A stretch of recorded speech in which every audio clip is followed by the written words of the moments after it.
Good morning, good evening, good afternoon, whenever this greets you. I'm Matthew from Australia, Matthew Robert Payne. This is teaching number 3 in the Personal Prophecy series. This teaching is called, Am I Worthy to Do Personal Prophecy? Okay, now that's a valid question, something that I want to address in this teaching. The gift of prophecy is seen as some mystical, profound, amazing, supernatural gift. The ability to speak on behalf of God in direct situations into people's lives, total strangers and people you know, and to speak God's real words into their lives and with power, is something that all Christians wish they could have, but very few think they deserve that sort of gift. But if for instance, you travelled through, you were backpacking, for instance, and you're going through India, and you come through a village, and all the old people seemed really, really good, and you got talking to them because you're a friendly sort of person. You stayed a few months, and from village to village you travelled. If you found that every other village had older people in beds dying of cancer, but this one village you came to never had anyone dying of cancer, and you found that there was no cancer in this village, you'd ask questions, why isn't there cancer? And they said, oh, we found this plant, and we've cultivated this plant, and we grow it out as a crop, and we put it in our tea, and since we've been having this in our tea, no one's got that bad disease anymore. Now if you come across that plant, a natural growing plant, that if you put it in a cup of tea each day, no one will die of cancer, wouldn't you want to share that with the world? What if you could produce that crop in every nation and make it cheap as a vitamin, part of a daily vitamin supplement? Wouldn't you share that with the world? Well, that's the gift of prophecy, guys. The ability to speak words of life and scriptures, relevant scriptures, into people's lives is something God wants us all to have. He wants us all to be able to do that. Don't think it's some mystical gift that is reserved for the super spiritual Superman. Who am I? I've just got a white shirt on. I'm no one. I'm no one. Certainly no one to a lot of people I know. People who know me well, don't really revere me too highly. I'm no one, and I've got the gift of prophecy, and I've done thousands of them correctly. I've made a few errors too, here and there, and when people have been honest with me and told me they didn't feel any of that came from God, that was hard to take, but I roll with the punches. God allows you to get a few wrong to keep you humble. So, are you worthy? Am I worthy to do personal prophecy? Well, Moses said in the beginning of the scriptures, he wished that all men were prophets. It says in the book of Revelation, the Spirit of Jesus is the Spirit of prophecy.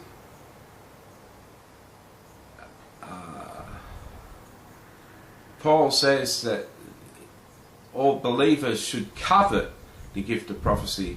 Coveting, wanting what your neighbour's got, is a sin in the Old Testament and in the New Testament. Coveting is something that God doesn't like. You envying other people and wanting what they've got. But Paul says we should earnestly desire the gift of prophecy, and we should covet the gift, earnestly desire to get all the gifts, but covet the gift of prophecy, which means it's quite legal for us to want and envy the gift of prophecy and want it for ourselves. Paul says desire the best gift, and the best gift is prophecy. Now there's 3 gifts of prophecy, and I'll go into that in another teaching. What are the 3 gifts of prophecy? what are the 3 gifts of prophecy is the name of that teaching, and that'll be teaching number 18. And so, if you had the cure for cancer, wouldn't you share it with the world? If you could do it free and it didn't cost you anything, it just cost you a little bit of the time that you had, wouldn't you do it? Wouldn't you share it with the world? Well, prophecy is like that. Who do you think you are? Do you think you're no good? Do you think you can't express yourself very well? Do you think you're just an average hoe, average Joe? You could be an average hoe, sorry if that came out there. You think you're bad, you think you're pretty foolish. Paul says only the foolish are called. Not many noble are called. In 1 Corinthians 1, he said to the ministry, but fools are called to the ministry, so that through the wisdom of God they make fools of the wise men in the world. So the more foolish you are, the more of a nobody you are, the more God would like to use you in the ministry, especially in prophecy. If you've had a hard and rejected and a downbeat life, one of the most blessed things that can happen is someone come and encourage you and tell you the good things that are about your life that make you worthwhile. That just is so good to you. But if you've been a person who's been hurt and neglected and abused and not treated well, the most favourite thing that you could have is the gift of prophecy, where you could go around telling everyone how wonderful they are and all the good things about them that God sees about them, and all about a bright future that they'll get if they obey God and do what God wants them to do. That would be just the most excellent gift for a lonely, hurting person to have. How do I know that? Because I'm talking about my life. I don't have many friends. In fact, not many people can endure me. Now, why would that be so? It just seems that my whole life is tied up in Jesus, and a good friend of mine said that makes you pretty boring, Matthew. Most all you can talk about is Jesus and the ministry that you're involved in, and after a few hours it just gets boring. You need to be able to talk about other things. So it's a good thing I can do 40 videos of 10 minutes in a night, 7 hours preaching, but you certainly wouldn't want me speaking to you for 7 hours straight about the things of the Lord. Well, Paul preached for 18 hours and he had a whole audience. One fell out of the roof, he was so tired after 12 hours. How many of you guys could endure a 12-hour sermon? So, Paul said we could be fools. God's called the fools. So, if you're especially a lonely, dejected, not treated right, not nice, prophecy is a wonderful gift that you can go around making people's day. Wouldn't you like to go around making people's day?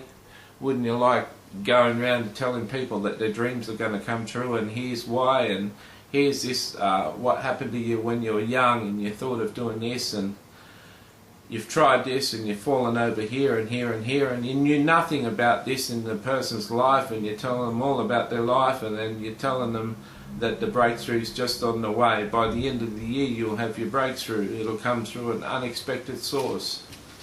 And it's so good to have that person come back to you and say, I've got my breakthrough, man. That's fantastic. I've prophesied over thousands of people, strangers, and only had one come back to me. All the rest I've never met again. But the word of the Lord doesn't fall to the ground.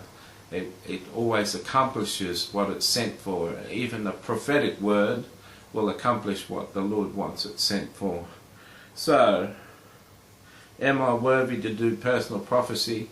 Just as worthy as a person who had the cure for cancer. The more unworthy you feel, the more the gift is for you. Have a wonderful day. I'll see you in another teaching.